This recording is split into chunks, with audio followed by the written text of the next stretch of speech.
Hello बच्चों, good morning. Welcome to my YouTube channel. बच्चों start करते हैं जेई एडवांस का 2009 का पेपर 2 का question number 13।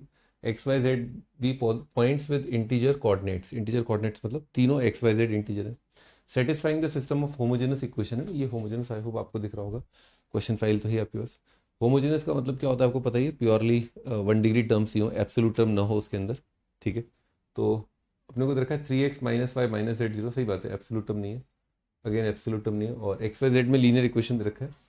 Number of such points for which X square Y square Z square less than equal to 100। ठीक है, तो इंटीजर है, देखते हैं भाई। सबसे सिंपल इक्वेशन तो ये वाली दे रखी है, तो इसमें क्रेमर्स रूल लगाने की जरूरत नहीं है। और मेरे ख्याल से इनफाइनाइट सॉल्यूशन आ रहा होगा, है ना। नंबर ऑफ सच पॉइंट्स, ठीक।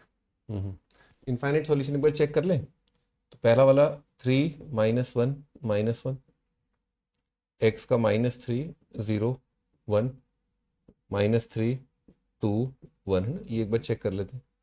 तो यहाँ से खोल लें अपन। भाई ये तो इसका नेगेटिव टाइम्स ही लिखा हुआ है। अगर आप देखो तो कॉलम फर्स्ट और कॉलम 3 जो है एक दूसरे का 3 टाइम्स ऐड कर दो आप, यानी कि ये अप्लाई कर दो। C1 goes to C1 plus 3 times C3। तो इससे अपने कॉलम 1 के अंदर सारी एंट्री कितनी आ जाएंगी? 0। तो ये 0 आ रहा है। 0 आने का मतलब होमोजेनियस में क्या होता है? D0 का मतलब इनफाइनाइट सॉल्यूशन, है ना। D0 का मतलब होता है इनफाइनाइट सॉल्यूशन। ठीक है, ये बात होती है इनफाइनाइट सॉल्यूशन। इनफाइनाइट सॉल्यूशन लिखते कैसे हैं वो अपन ऐसा करते हैं, एक्स की या वाई के जेड की टर्म में लिख लेते हैं। मेरे ख्याल से एक्स की टर्म में लिखना ठीक है इस इक्वेशन के सहारे। तो मैं ऑर्डर ट्रिपलेट लिख रहा हूँ। एक्स मैंने लेमडा माना और जेड कितना हो जाएगा? 3 लेमडा। वाई मैं किसी भी इक्वेशन से निकाल लेता हूँ, इसे निकाल लेता हूँ। वाई कितना रहा? 3x minus Z. भाई 3x माइनस जेड तो 0 आ रहा है। मैं यहाँ से देखो बच्चों, इन दोनों इक्वेशंस को ऐड कर दिए।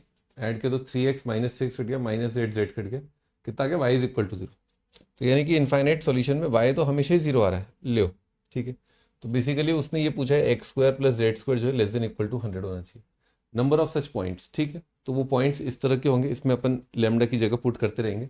ठीक है, तो इसका स्क्वायर प्लस इसका स्क्वायर बच्चों कितना जाएगा? 10 lambda square less than equal to 100। Lambda square less than equal to 10।